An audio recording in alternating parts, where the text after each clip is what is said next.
everyone, and welcome to the Friday, February 12th, 2021 edition of On Iowa Politics.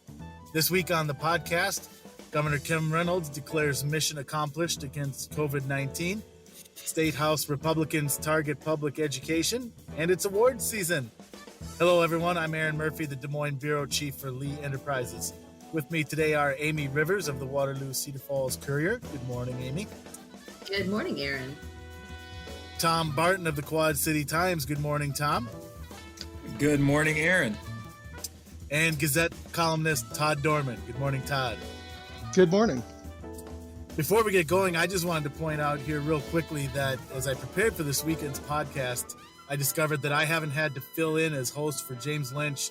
The last time was March of 2020, just as the COVID pandemic was beginning to rear its ugly head. So I just want to get out there. If this new strain of the virus turns into something nasty and that coincides with me hosting this weekend, we know who to blame for all of this. Send all your emails to James Lynch. And as a reminder, you can subscribe to the On Iowa Politics podcast on iTunes, Stitcher, Spotify, or wherever you find your favorite podcasts. First up this week, in the war against COVID-19, Governor Kim Reynolds lays down her sword. Reynolds, late last week, in fact, very shortly after this podcast was recorded last weekend, lifted what significant COVID-19 mitigation strategies remained in Iowa, namely a partial public face mask requirement and limits on public gatherings. Iowa's COVID numbers have been plummeting since a horrible surge in November and December. In the weeks since, cases, hospitalizations, and deaths have all been on a significant and steady decline. Reynolds cited those numbers, the hospitalizations in particular, in explaining her decision. That decision, by the way, was made without consulting her state public health department. Todd, setting aside the numbers and trends for a moment, that seems like an oversight to me anyways, to make such a monumental decision without huddling with the six-figure salary subject matter experts on the state payroll. Does it not to you? Yeah, I agree had this been a public health decision, but I think it's become pretty clear that this was a political decision, which a lot of her COVID mitigation measures decisions, however you can say it, is have been political. I mean, she made this call late on a Friday. She then went on Sean Hannity's show to talk about how great we're doing, how great Iowa's doing in the pandemic. And then the next day, she immediately began fundraising off her decision to throw these measures out, saying that, radical leftists want to shut down the state and she's got to fight them. So, yeah, I've seen a lot of people on social media say this is the beginning of her campaign for re-election or her campaign for something. But I would sort of tend to agree with that. This wasn't a public health decision. Well, and so speaking of the public health side, let's go back to those numbers real quick, Todd. They would appear to indicate that maybe it is safe to lift those restrictions right now. But I can't help but wonder if it's sort of like when you're taking medication for a chronic condition, you don't stop taking the medicine once you start to feel better. You keep taking the medicine because it's what's making you feel better. So to bring that analogy back here to Iowa, it would appear anyways that whatever Iowans have been doing these past few months, including the face mask mandate and including social distancing requirements and limits on gatherings, it would seem those things are working. So I guess the question is, why would we stop now? Well, I mean, she's done this before. I mean, we had measures in place early in the pandemic that she pulled in April. And pulled them on a day when we at that time had the most deaths recorded in the pandemic at that point. And then, we went through the summer and colleges went back and there were spikes in those counties and she put some measures in place and then rescinded them. And then she campaigned all through October while troubling increases in cases and hospitalizations and deaths started happening. And then, put in some measures a little bit after we hit the peak. Actually, if you look at the charts of the line charts of cases. So Yeah, we've been through this before where she's thrown things open, and despite the warnings of health experts who say, there are signs that something bad could happen down the road if you do this, and this time it's these more contagious variants of the virus that are showing up in the United States from that were in England and elsewhere, and there are warnings that this more contagious strain could cause, more spikes in cases.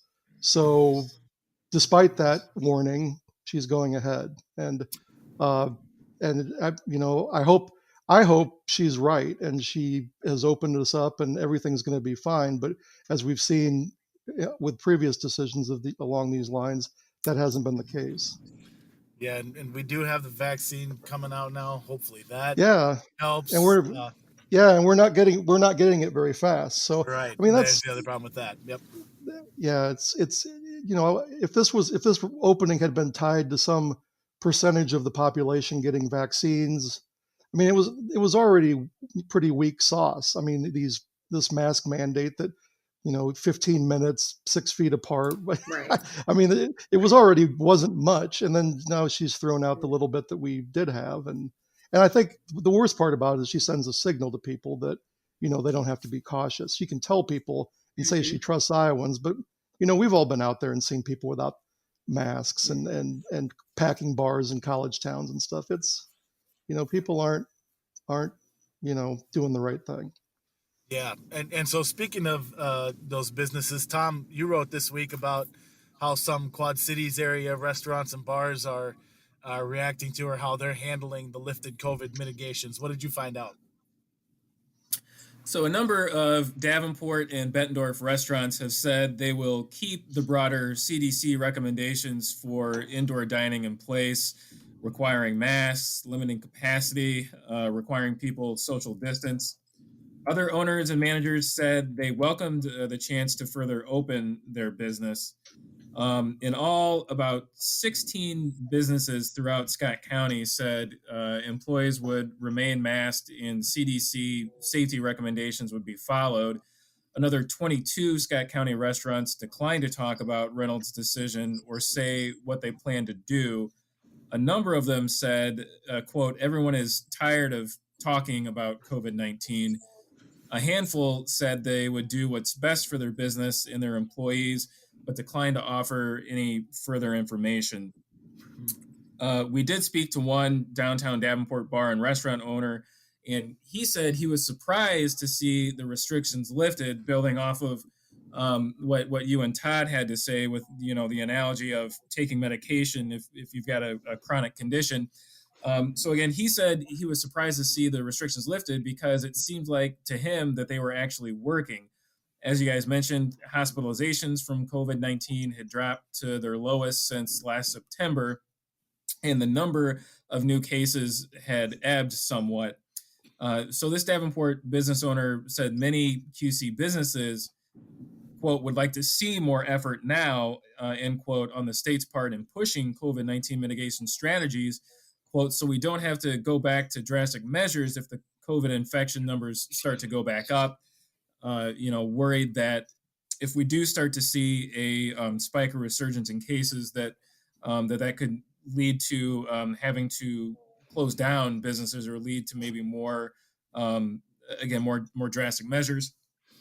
There was a bar and restaurant owner in Eldridge in rural Scott County, however, who welcomes Reynolds lifting the restrictions, saying patrons would make fun of her staff for wearing masks, and that she felt COVID-19 was not a concern for rural Iowa, feeling that small farm communities and businesses like hers with a small established clientele are somehow insulated from the spread of the virus. She said lifting the restrictions allows businesses the flexibility to decide on their own what's best for their business and operations to protect the health of employees and customers while still making money or trying to somehow remain profitable during this pandemic.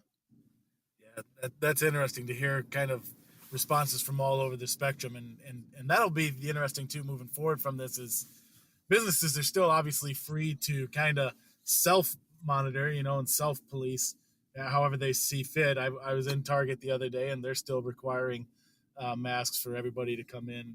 So it'll be interesting to kind of see the spectrum of ways business handle this over the coming weeks here.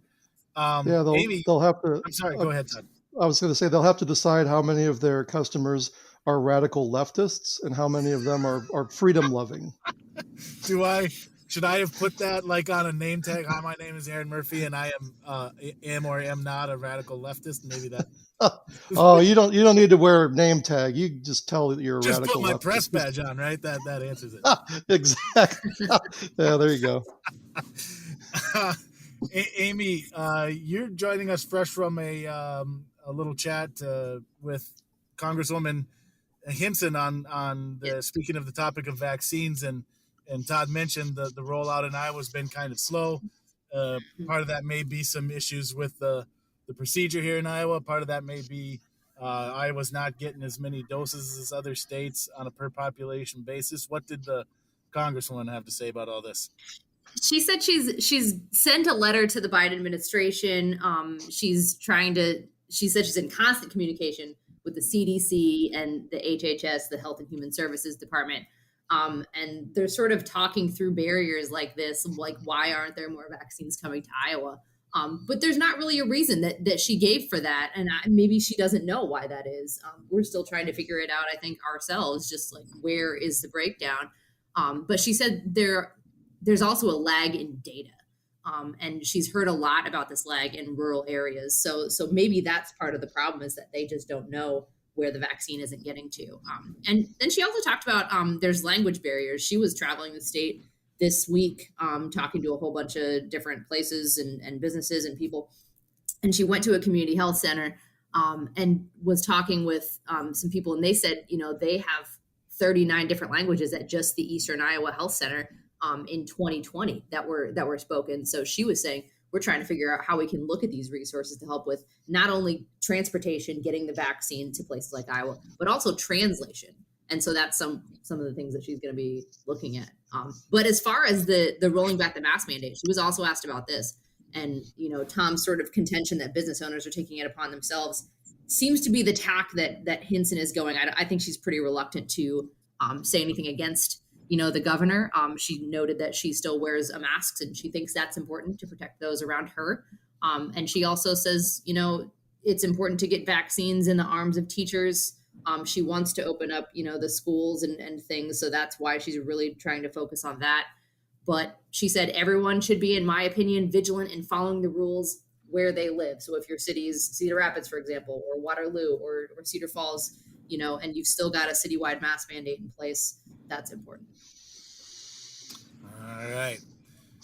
Elsewhere in the Iowa Capitol, public education remained a prominent subject matter in the early stages of this legislative session, but the focus is not, for the moment anyway, on the governor's sweeping school choice bill. It's lately been on a few proposals that have public education advocates concerned, if not outright angry. One bill brought by Western Iowa Republican Representative Skylar Wheeler would ban K-12 school districts from using any curriculum that teaches off of the New York Times' 1619 Project, which detailed the impact and influence slavery had on the formation and early years of our country. Now, we could do a whole podcast on the 1619 Project, even a whole series. The Times actually did just that. But to summarize things as succinctly as possible for the purpose of today's discussion, some historians believe the project includes some significant inaccuracies. The Times disagrees with that assessment. And conservatives in particular have taken umbrage with the project's thesis about the degree to which slavery influenced the forming of our country. Setting aside the concern about whether state lawmakers should be dictating curriculum to school districts, and that's a big aside, Amie and Tom, I want to bring you both in on this. Amie, we'll start with you.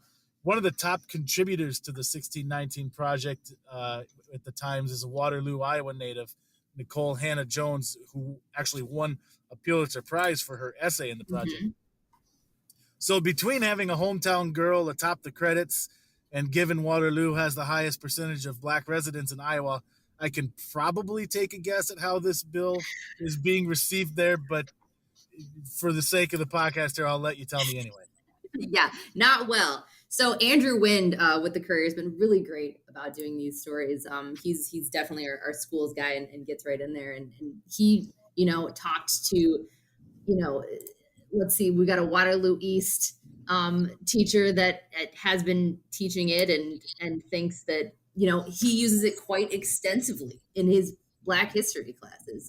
He believes it's more of a robust telling than simply that manifest destiny telling of history where, sort of only the Europeans that came over and colonized are centered. Like, so it's very much like the push across the country. Like, there are new perspectives that we should be taking a look at, and that sort of thing. And beyond that, we've got there's so much coming out of the Cedar Falls School District right now in terms of a couple racist incidents that then piled onto a couple more racist incidents that have snowballed, into the Human Rights Commission, into the school district, into the city at large, that are really just showing like, okay, there is still very much a population that could use history like this, that really does need to, understand a history in a way that they haven't before, that they're very cavalier with things like the N-word and that sort of thing needs to be grounded in education. And education, of course, includes history. Tom, the Times had a similar story. One of your colleagues there wrote a story that quoted some Quad Cities leaders who also expressed some pretty strong feelings about this proposed legislation. Tell us a little bit about that. Yeah, so the wonderful Tom Lowy wrote a story gathering reaction from local Black leaders, educators, and others who essentially universally panned the bill. And building off of what Amie said, one Davenport parent said, quote, "You didn't have to look very far to see inequality in the treatment of students of color," noting the Davenport School District was audited because of its unequal treatment of Black and disabled students. And so she went on to say, quote, "This is another way to discourage curiosity. And it isn't just about what Black students might learn," the parent said. "This bill is about the fear of what white students might learn. It's the fear white kids will start thinking about inequality." And she went on to say that she's ashamed of the bill and that we can do better. The reporter also talked to a professor who teaches women's studies at St. Ambrose University, but also has long studied history and the intersection of underrepresented people within our cultural institutions. And she again said that she was deeply embarrassed by the bill. She said, quote, "It is disappointing and frankly intellectually bankrupt to willfully reject the notion that teaching about our nation's past must include a variety of lenses and perspectives," she said. "When we hear other voices, we have a broader understanding of what history means from different viewpoints." And I think that for the most part does a good job of summing up some of the reactions and feelings, at least here in the Quad Cities, among educators, historians, and civic and community leaders, particularly Black leaders, about this bill and what it would do. Just really quickly to end on that point, Davenport Alderman Patrick Peacock told Tom Lowy, he said, quote, "Iowa is good if you want to come here and work. Iowa is good if you want to come here, unless you come here and try to talk about your culture or your history." That's a powerful one. And I'm gonna add in a little shameless plug here. I'm coming to this podcast fresh off the Iowa Press set, where we talked about a lot of things education related, but including this bill with the House Education Committee members, one Republican, one Democrat. And of course, that Democrat is Rod Smith from the Waterloo area, and a Black man who obviously had a really interesting perspective on this. So I encourage everyone to tune into Iowa Press over the weekend too. Todd Schuyler Wheeler, again, the representative, the Republican who brought this bill, says it's not about stopping schools from teaching about slavery. He stated his concerns are, well, first of all, he said that it's a Trojan horse for leftist policy advocacy, which we've heard that one before. But he said also the big concerns are with the alleged inaccuracies in the 1619 project, and that's why it shouldn't be taught off of. It's okay to teach about slavery, just not based on the 1619 Project. What's your reaction to that argument, Todd? I don't think his concerns are legitimate. I mean, a lot of it is just sort of political posturing, talking about turning fourth graders into leftists and all this, ridiculous nonsense. And, also something to consider is that this is, I mean, all history scholarship has flaws. I mean, you can't, there's no definitive perfect version of American history. This is a new and bold perspective that ought to be taught along with a lot of perspectives. And secondly, this is a piece of journalism, and he's trying to basically censor a piece of journalism from being, so it can't be used in classrooms. I mean, what's next? Are they gonna, our newspaper and education program, is there going to be a bill requiring that Cedar Rapids schools take the editorial page out of the newspaper before they distribute it to kids so that we don't indoctrinate them in leftist propaganda? I mean, don't give me that idea. I know. I mean, this is what this is. I mean, this is about basically trying to silence a voice that's a set of voices that are saying things that Schuyler Wheeler and his folks don't like. So that's not how a legislature should operate. That's not how we should operate schools. And it's, and ironically, in trying to save American history, he's basically being un-American. And again, all this setting aside the question of whether state lawmakers should be dictating local schools' curriculum. Staying in the public education realm, but moving up to the universities, Republicans also this week advanced one legislative proposal that would abolish tenure at the state's 3 public universities, and another that would require those schools to pull their faculty on their political affiliation. Todd, you've been at the Gazette for a while now. Do you have tenure there yet? Surprisingly, no. No, I don't. Okay. In fact, I get up every day thinking this will be my last day of work. So don't we all? Wow. Don't we all? So Todd, what's your read on these bills? Part of there's a theory out there that Republicans don't necessarily even want these to pass. They're just shots across the bow from conservatives who feel that their ideology has become unwelcome on public college campuses. Is that a fair concern? Do Republicans have a gripe that their free speech is being suppressed on college campuses? Well, I mean, there are individual instances where, there have been fights over speech and who can come to campus and speak and all of those things. I know that rankles them. And, and if you look around the state, I mean, they have sort of this penchant for saying to themselves, if we can't control an institution, we're gonna damage it.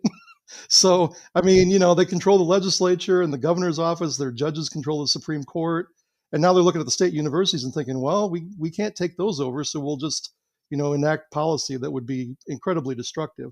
I don't know if these are just shots across the bow. I think in past years, I would probably lean that direction, but they've got these big majorities and they seem to be a little, I mean, there seems to be they're more strident this year. They're just more, I don't know what exact word I'm looking for, but they just seem more intent on doing this stuff than they have in the past. So yeah, they may move through subcommittees and committees and then not go anywhere. But I mean, the tenure bill would be incredibly destructive. I mean, and you look at the list of groups that are lobbying against it. I mean, you got the pork producers and business groups, and because they all know that this is going to chill research. It's going to, keep projects away from the state. It would just be a huge mistake just to do something that destructive just so you could grind a political axe at the libs on campus. And there's an argument being made that even if these bills don't pass, just by having the discussion, that could be happening, right?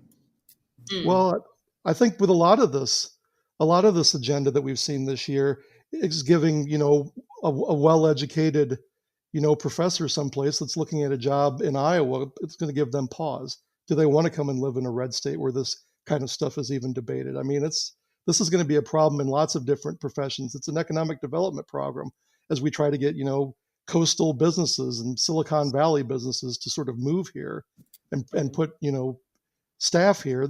They're not going to want to work here if we make the state, into Kansas. I thought that's what we're getting those because of the mask mandate's gone. All those businesses from California are going to come to Iowa now because we don't have a mask mandate. Yeah, yeah. And we'll pull transgender out of our civil rights code and stuff. They'll love it. They'll be beating a path. Oh boy. All right. Well, before we leave this week, I want to do a little back patting here on behalf of the podcast. The Iowa Newspaper Association's annual contest winners were announced this week, and some congratulations are in order. So congratulations to Amie Rivers for her first place award for Best Personality Feature Story. Pause for applause here. Way to go, Amie. Yay. And congratulations to the team over at the Gazette for earning a first place award for coverage of government and politics. So another big round of applause there. And Tom Barton also snuck an honor in there. So good job, Tom, as did our recently former podcaster and colleague, Bret Hayworth, formerly of the Sioux City Journal. So it was a good award season for the podcasters. Sadly, however, I must also air a grievance here because somehow the On Iowa Politics podcast did not win, did not even place in the best podcast category. Clearly, there was widespread fraud in the voting for best podcast, and I am calling on the Iowa legislature to disavow the INA results and declare On Iowa Politics the winner. Yep. We will keep you abreast of that situation as it unfolds here on the podcast. On that note, that's it for this week's edition of On Iowa Politics. Thanks to everybody for listening. We hope it was worth your time. If you like the show, subscribe and tell a friend. And fan mail can be sent to oniowpolitics@gmail.com. And don't forget the work of everyone you heard today, the award-winning work in some cases, can be found on the pages and websites of the Quad City Times, Waterloo-Cedar Falls Courier, Sioux City Journal, Mason City Globe Gazette, Muscatine Journal, and Cedar Rapids Gazette. And the Council Bluffs Daily Non-Pareil. I need to get that one in there now, too. Kelly Pardekooper will play us out this weekend. If you know a talented band or Iowa musician who should be featured on our show, send us a sound file. For Amie, Tom, Todd, and our producer, Steven, I'm Aaron Murphy. Thanks for listening. Woke up, I had my cigarette, and I was gone. Did my coffee too, with all that better blue. Turned the corner, quite surprised at what was there before my eyes. Black wearing fellow, he knows just about everything that a boy would need. Every street and every corner, every town in the world.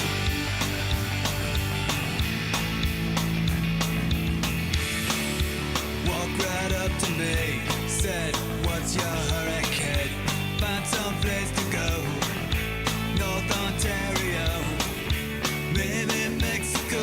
It doesn't really matter all that much, but remember this: when you can, you play for free, and then you know